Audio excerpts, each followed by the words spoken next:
Let's now move forward because we have another presentation still around the same topic of self-managed super funds.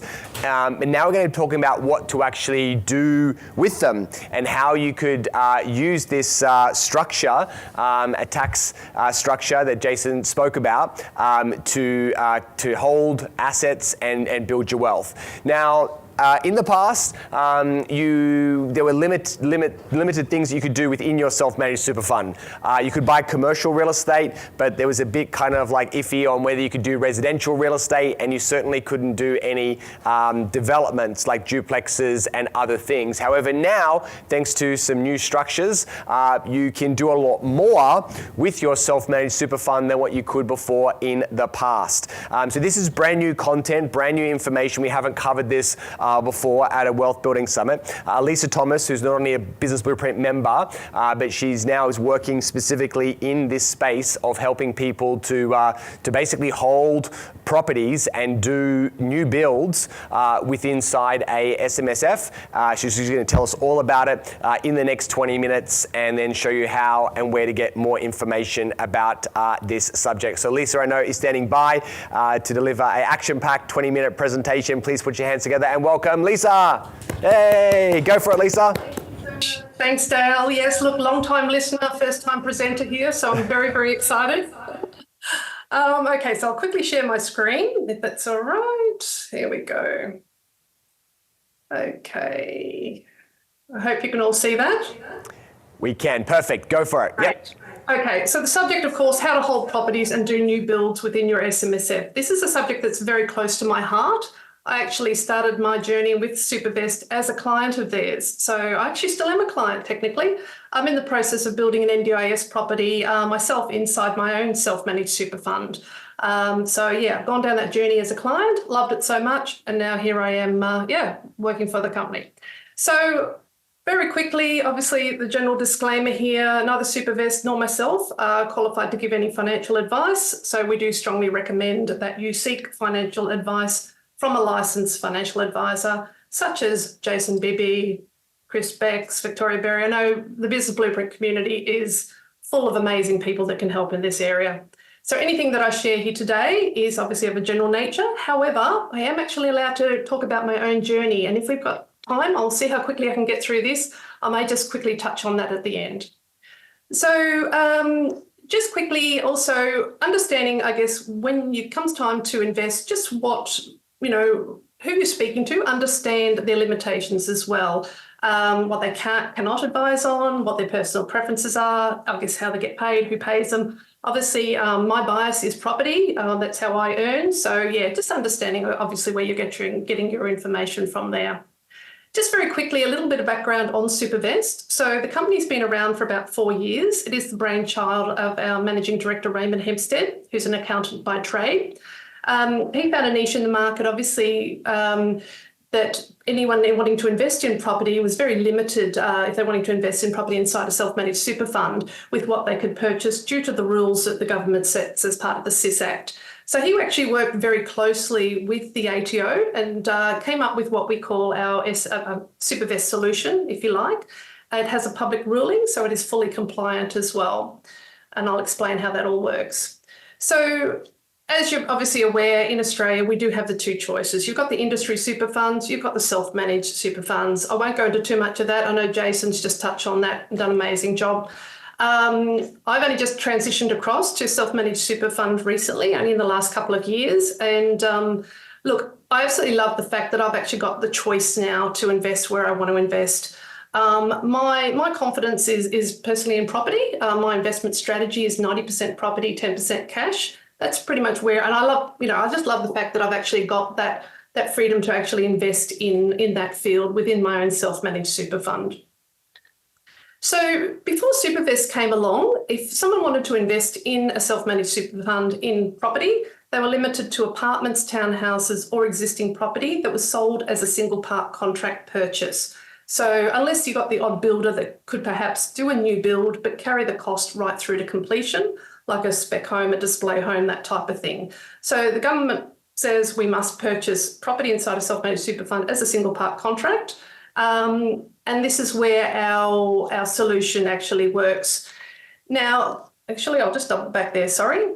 So what we've now created is a Supavest solution. And what that means is we can actually take any two-part contract. So a new house and land build is actually a two-part contract. So you have one contract for the land and another contract actually with the builder to build the property.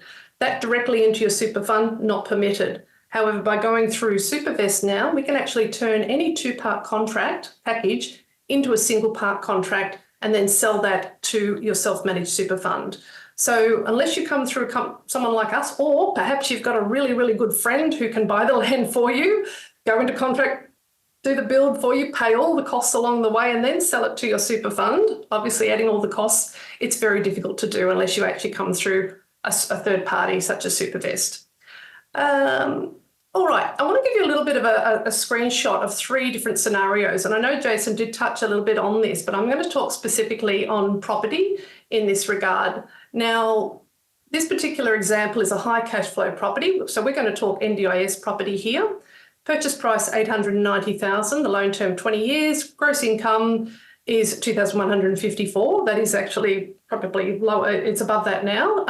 Purchased at 40 years. Then this is just going to show you the tax paid on this exact property over the 26 years.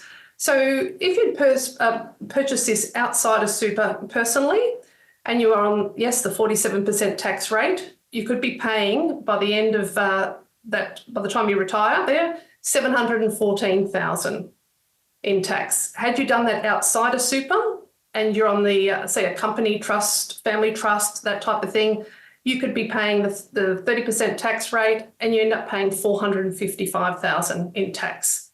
However, if you're able to do that inside your self-managed super fund, and as again, Jason reiterated, it is the best tax vehicle we have in this country, the tax you would pay would be $227,000. It's down at the 15% tax rate, or after you turn 60, after you retire after the age of 60, it goes down to 0 tax.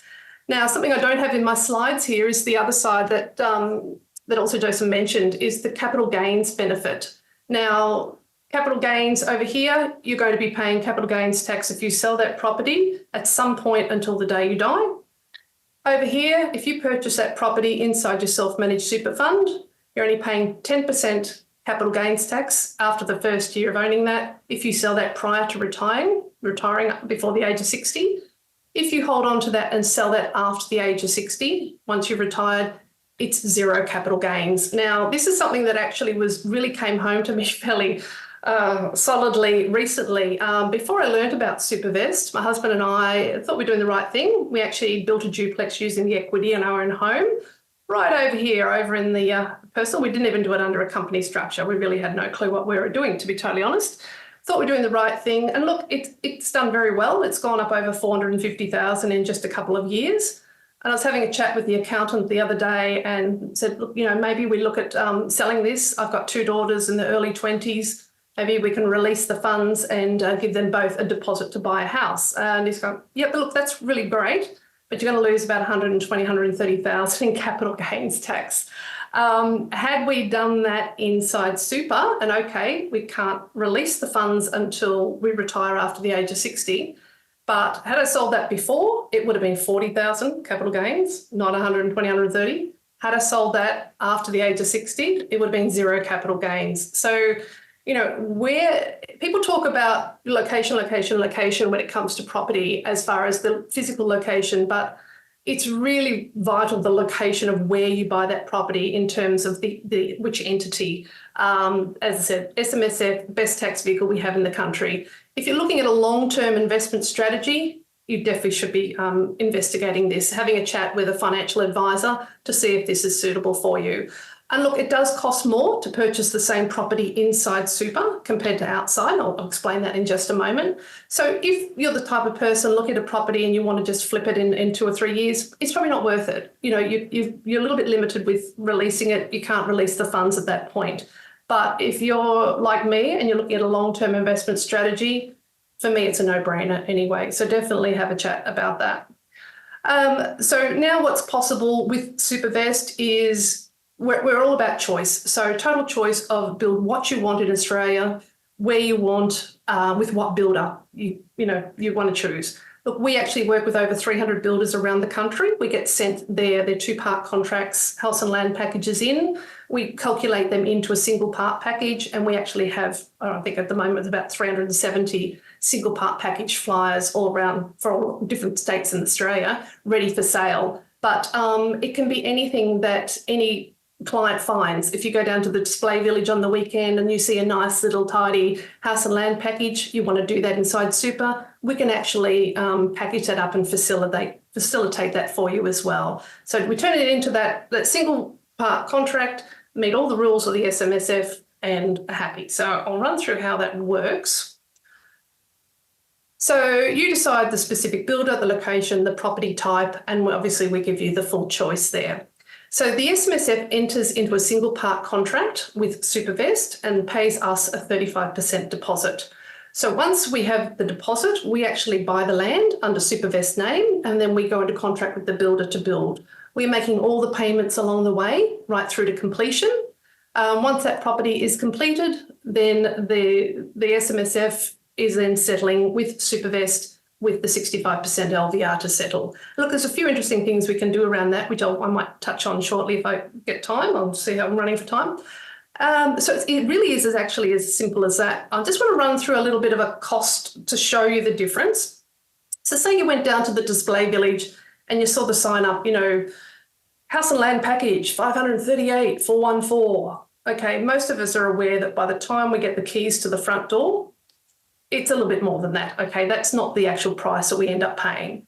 So that's the price advertised. We need to add on the stamp duty, establishment fees, line fees, legal fees, all the extra bits and pieces, and takes that to us a 2-part construction completed price, which is $570,000. So that's actually the real price to purchase that property.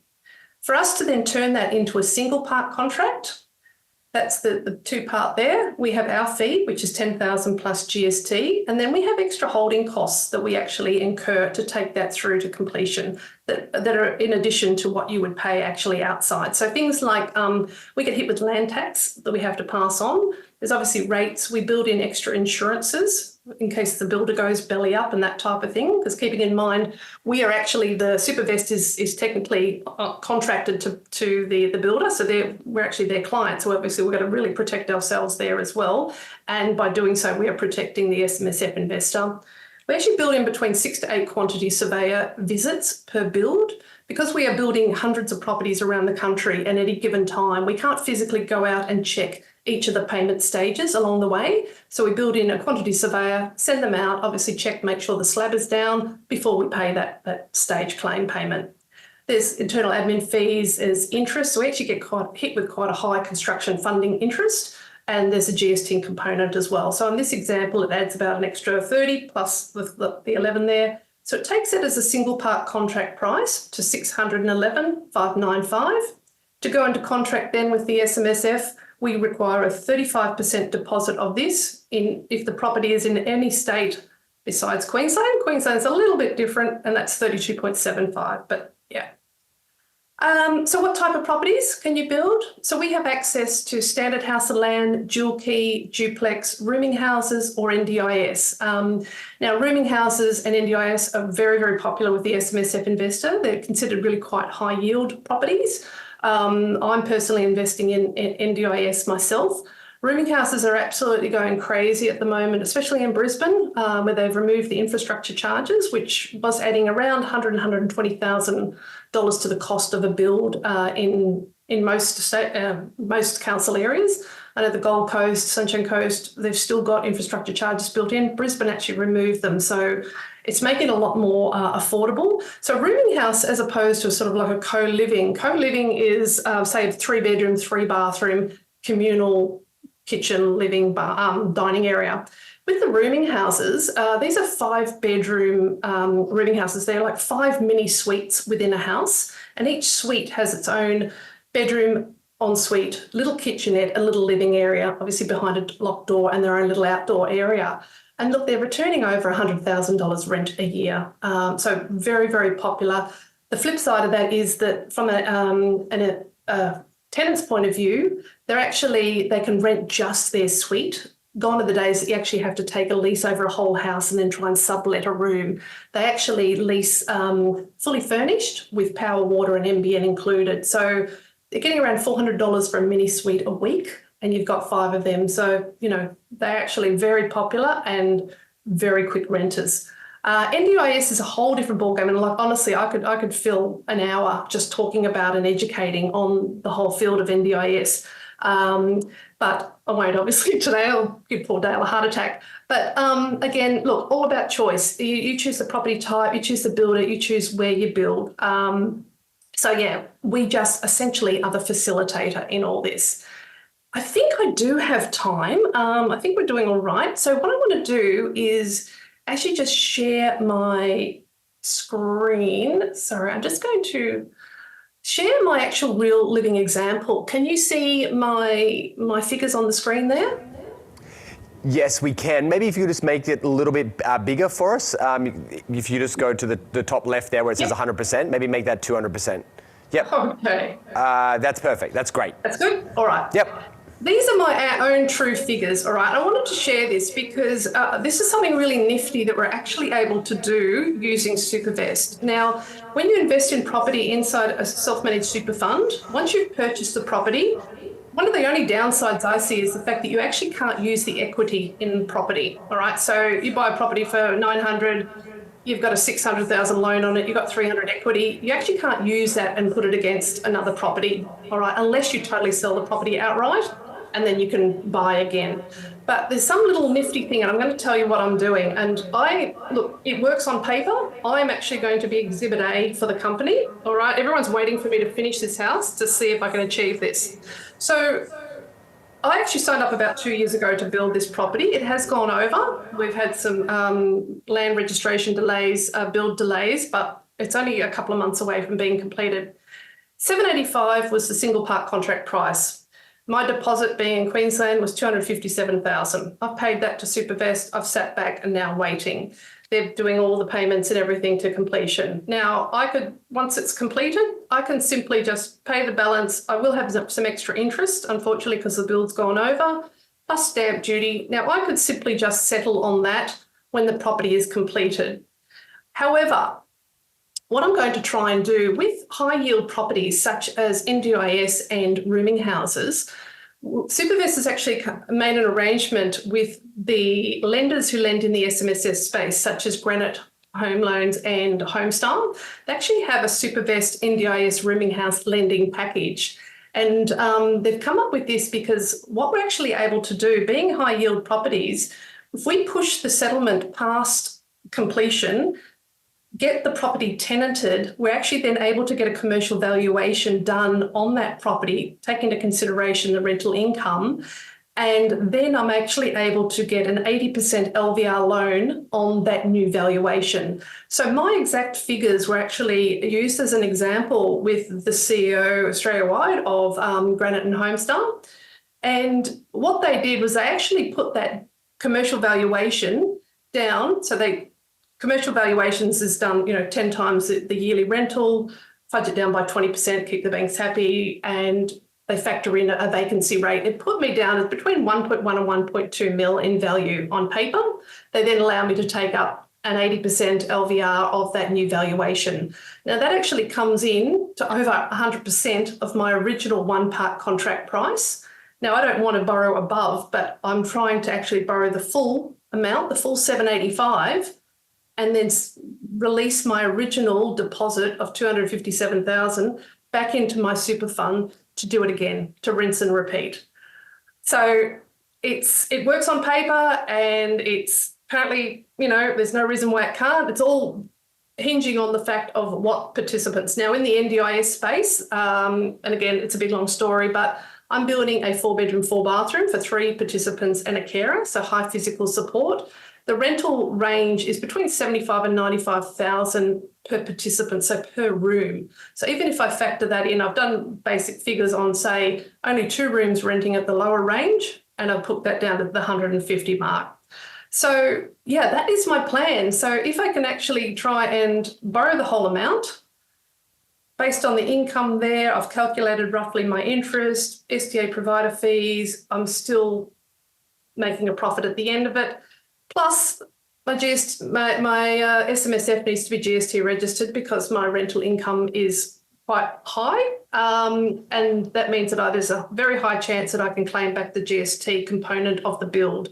Now, I say maybe because I've had one person has put a tiny bit of doubt in my mind, but 9 out of 10 accountants go, yes, yes, yes, I can do that. And one said, yeah, I'm not sure. So yes, that's why I've got the maybe there. But my plan, once I get this first one completed, is to actually rinse and repeat. I've got my eye on, I'm still tossing up whether I do another NDIS or I actually go into a rooming house.